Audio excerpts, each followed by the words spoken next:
All right, I got the boys, Eddie and Brady here, and they are in client ascension. Gentlemen, could you please share with everybody what revenue level you joined client ascension at, and then what you got to in a very short period of time? So when we joined, I think we were doing somewhere between like 5 to 7 a month on average. And then shortly after, I think it was like a month and a half or so after joining, we hit 29.5K on the month, which we maintained for a while. So pretty fast growth. Yeah. So how did you do that? Because the logical thing here is like, okay, how does somebody come into client ascension and be at 5 to 7K a month and then get to 29,500 a month in like 40 days? How does that happen? What did you do to facilitate that? So one of the biggest things for us was the sales side of things. Like we had a decent amount of leads beforehand, just because my TikTok was doing well. We had a ton of calls booked. Maybe not all of them were super qualified, and so we fixed kind of like our sales process and started taking lead or calls without broke people. Like we wouldn't talk to broke people, and then for me personally, David helped me a ton with my sales. Like I did some one-on-one with him, and then also just the whole sales module and learning platform helped because we never really have done any type of sales or like B2B sales, and so that changed the game for us mainly. Yeah, so Eddie, you're on like the sales side. Brady, what did you do? Like what was your role in this? So I'd like to say that not only was it the sales, but it was more or less you guys were able to look inside of our business and kind of pull everything out and say, hey, you guys are partners, and one of you needs to pick sales, one of you needs to pick product, and then both of you can kind of work on marketing together. And to this day, that's how we currently run our business, and it's just way better because me and Eddie actually did a personality test recently, and it went to show that I'm more introverted, he's more extroverted, and then we have like very polarizing like personality traits. So he's strong suit sales, I'm strong suit product, and then we both just work on marketing together. And I think once we were able to, because at first we were both like retardedly working on sales together. So once we were able to pull that apart and just focus on what we we're really good at, we just skyrocketed instantly because we were able to get the reps in to get really, really good at what we were doing. Yeah, I know a large part of this was how you exactly structured the offer. So before, like you guys, because you were getting leads, but you weren't closing any of the leads. And yeah, while sales ability and sales processes have something to do with that, so does like functionally what the thing you're selling actually is and how that's positioned. So if you could kind of explain to people what your offer looked like before client ascension and then kind of how we morph that a little bit into be something that's actually attractive to people. So the real answer here is we actually were for because we came from a different type of space. We went from running an info product ourselves to going into the agency space, which was an interesting path. But we went into the agency space actually starting to work with ecom, and we weren't the best at working with ecom. And then we switched our ICP to what we were familiar with, which was coaches, info product creators, and stuff like that. And instantly we knew the field. So it was just like boom, boom, boom, boom, instant growth there. And Daniel was able to pull that out with our offer formulation. And then he was like, you should guarantee this much and sit and like make this claim and then run these two together and charge this much. And I was like, what do you mean charge this much? He was like, and I remember I sent you a DM. I was like, do you really think these people will pay this much? And you're like, this is not a lot of money to someone who's making 50K a month. And I was like, that's valid. And then like 2 or 3 weeks after that, we closed two retainers at our max contract size. Yeah, this is almost universally like a it's if if you haven't been in like a higher end market, it's hard for you to conceptualize like precisely how much somebody will pay for a quality service.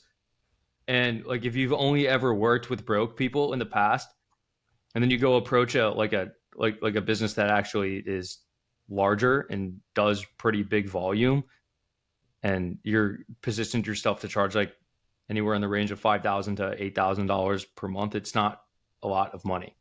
It just Yeah. actually isn't. Yeah. Especially when you are reversing the risk properly, like exactly how I showed you guys how to do, and then providing evidence that you have in fact been able to do it, which is exactly what happened Exactly. with you guys. And I know you were doing like a bunch of I got you guys doing cold DMs on Twitter. How did that work out? So with cold DMs, it started working out really well once I went through the client ascension material and really fucking like put it together and started putting out sales assets and started doing a bunch of like engagement. And once I was more out there and I Twitter Blue is obviously clutch as well. But once I was more out there, it was way easier to get a response because my profile was optimized and stuff like that. But what was really clutch for us, where most people actually in client ascension they don't do, is we got a VA that paid that like literally charged nothing for sending DMs, and we made sure flow chat was working all the time. And she literally sent like 5,000 DMs for us, and like that's how what landed us all of our like a lot of our What's clients. what's the big differentiator between people who do cold outreach versus people who do cold outreach actually successfully and sign clients from it is those sales assets. And this is always so interesting to me because there would be a lot of people who I come across sometimes and they're just like, God, dude, I bought this program and this guy was showing me how to do this automated outreach over here, but like it isn't working. And I'm like, because you don't exist on the internet. You don't have any sales assets and you don't have a video sales letter and you don't have a good value proposition on your page. And all the evidence that you do have isn't properly presented on there. And you don't have a risk reversal and you don't understand what market sophistication level that your offer is at. So you don't know what other claims your competitors are making. And you don't know what, like the people that you are pitching, you're not even aware of like what kind of other pitches they're getting. So it's like you need to have a very, very high degree of awareness of what is going on holistically inside your entire market. And that's I feel like that's what kind of did it for you guys because I was able to reveal that to you where it's like, no, this is how this actually works. And then it starts to click where it's like, oh, so that's why you make the sales assets and that's why you say this in the VSL because you understand who you're selling to. Yep. I think putting yourself in the other person's shoes of who you're actually that was the big switch in my opinion. It was like the ICP we were selling to because as soon as that switch happened, we were that ICP before we sold to that ICP. So it was like essentially selling to ourselves. It was really easy to formulate marketing messaging towards those people as well. Yeah, I know like a big thing with you guys is like you've been selling like you're selling stuff to beginners and like Yeah, I'm kind of and then I like kind of showing you guys where it's like no you don't sell to these people because then they end up being a terrible client and then this mismatch between like it's not always that you aren't good at the thing you're doing it's that you're selling it to the incorrect person and it's actually the client's fault why it isn't working that's sometimes a lot of the times that's the case but because you guys were good at it. And it was very easy to recognize it. Yes, you guys are good at TikTok ads. Like you just are. You understand how to get results with TikTok ads. But the problem is that you were selling your TikTok ads service to the incorrect person. You're selling it to people who don't run good businesses. So it's like, okay, let's sell it to people who run good businesses. How do we find good businesses? And what do you have to say to a good business to convince them to get on the phone with you? And then how do you structure the offer? To where a good business wants the offer and just switching that up and just like entirely morphing the business into like you're selling to more of a high end of the market. yeah, it's a way different perspective lens to look through from selling to the low end of the market because we sold to the low end of the market with our previous offer and we sold so much to the low end of the market where we were just like it was ingrained in our brain and then when you sell to the high end of the market it's almost like you have to make an offer that's going to get them on the phone because the high end people will not get on the phone or buy anything Yes. from you if you do not pique their interest with like social proof sales assets, case studies, VSLs, all that stuff, you know? Everything has to be very calculated to maneuver them to get to that first call. Yeah. Yeah, So what do 100%. you so you guys are doing you guys are ramming an info product now because you got really good results for clients and this is kind of what happens with a lot of people where it's like you work, you provide a high end service to high end businesses, you get extremely good results, and then you can take those learnings and then turn it into an info product or a coaching product. And that's what you guys are doing now. Yeah. Yeah, Coaching. that's honestly one of the most fun projects that I'm currently working on. And I feel like building this, because I feel like most people don't start an agency to build it for 10 years, but when you're building something that you believe you can work with for like 5 to 10 years, you're building it for the long term, and you have a lot more fun building for the long term than working on a cash cow that's going to make you this like short term money. So it's a really fun project that I think we're embarking on right now. This is like the whole reason as to why someone comes in client ascension. It's like, okay, yes, we're going to set up cold emails and cold outbound. Like we're all 100% going to do that. But simultaneously, you need to be creating sales assets because that serves two very specific functions. It's like one, it makes your cold outreach easier.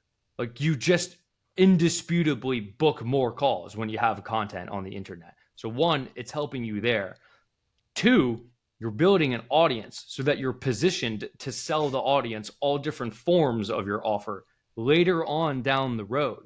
So it's a double whammy. And like you guys positioned yourself in exactly that way. And now like things are going very well. And you have like a variety of offers that you can sell to different people. Right. You position yourself to take the rest of the market. Yeah, that's like legitimately what you do. If you want to get like any of the market, you have to position yourself to be like the best in the market. Like you just have to actually be the best. Because it's not like say there's let's just take a let's say there's 100 people who sell a service and there's 1,000 potential customers. And like a normal person thinks that like, oh, that's 10 clients for every person. It doesn't work like that. It's just like two people have all of the clients. That's how it works. So That's you just like, have to become one of those two people. yeah. I would give Presley props on that one because he kind of took over the short form film in person offer, and everyone in the Florida area, Miami offer. I feel like every other day on Twitter, it's like I'm working with this guy, I'm working with that guy. I'm like, props to this dude because he actually consumed the entire market like you told him to. Like that's actually really smart. Yeah, it's like how do you facilitate that? It's just, oh, through social proof.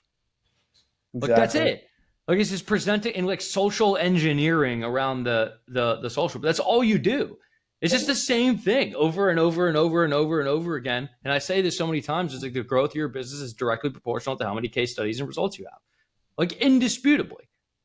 Every single time. Like whoever has the most evidence wins. Right. It's exactly like whoever has the most Google reviews shows up first in the Google My Business listings. Whatever Amazon listing has the most reviews, like shows up at the top. And they show up at the top because if they click that page, it has the highest conversion rate because they have the most reviews. So Amazon will know that if I show this first, there's a higher probability that the person searching buys. So that, and because of that data, it shows them first. Like that's how it works. Like Right. whoever has the most social proof wins.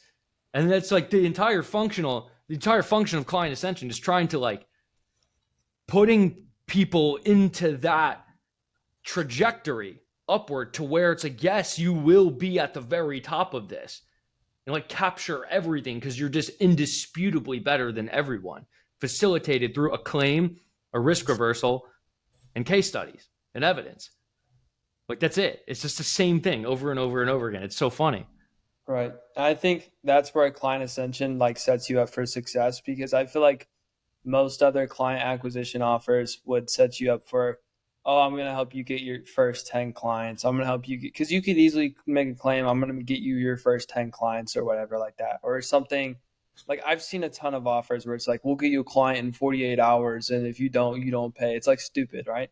But going into client ascension, you're positioned to actually have a successful business long term, and you guys don't care about the first client. You guys don't care about just getting some clients and then throwing it to the side. You guys help with every single part of the offer. You guys help with fulfillment. You guys help with like the Zapier stuff. You guys help with all of the stuff that encompasses your business. And you're talking about positioning. You position their businesses to work long term as well because you guys actually care. I fuck with that. Yeah, just like hyper amplifiers that aren't apparent to work in the beginning, but like you understand throughout the long run. It's like, oh yeah, that actually worked. Where it's like if you could take two identical people with an identical offer, with an identical website and an identical VSL. And it's like you can give them an identical cold email script to an identical list. with identical Right. sending tools and identical deliverability. And one of them has content and sales assets on the internet, and another one doesn't. The person with the content and sales assets doesn't just get like a 20% bump or 30% bump. They get all of it. They get all of the clients. So like trying to like help people facilitate this where it's like you kind of like a lot of people just don't understand. They think like, oh yeah, I have competitors that are like prospecting around to like this audience and whatnot. I'm like trying to explain to them, it's like someone's beating you right now. It's like how do you set this up to where you win in like an auction? Like if you send a cold email to someone, you're like quite literally in an auction, essentially. Because they're only going to work with one person. So it's like you just have to be the best option. So you need to like invoke an awareness around them. Here's how to be the best option. And that's it. And then here's how to like stay the best option continuously. That's what makes it work so well. It's because we set people up like that. Yeah. And I feel like that kind of stuff isn't the quickest win, and most people aren't willing to go to that extent for their clients. And they're like, for example, other competitors in the money Twitter space, I won't say any names, but they won't tell you to go post on YouTube. Like you guys explicitly stay and teach us to say, like I still haven't done it. Eddie has, and we've seen the results from that. But you're not going to see instant results from YouTube. You're going to see results in a year or two, maybe 3 years. But you guys are telling us go do YouTube, and you took the time to say go do YouTube and teach us how to do YouTube. And that's like just one of the reasons you guys set us up for like long-term success and actually care about, yeah, you have this agency right now, but you're building this personal brand that you can monetize on forever. Yeah, that's exactly why. It's great. Yeah. Gentlemen, I appreciate you for coming on. I'm going to leave links to your stuff in the description. So anyone watching who want to connect with boys, 100% do that. Thank you, gentlemen. Appreciate it. Appreciate you, Daniel. Yeah.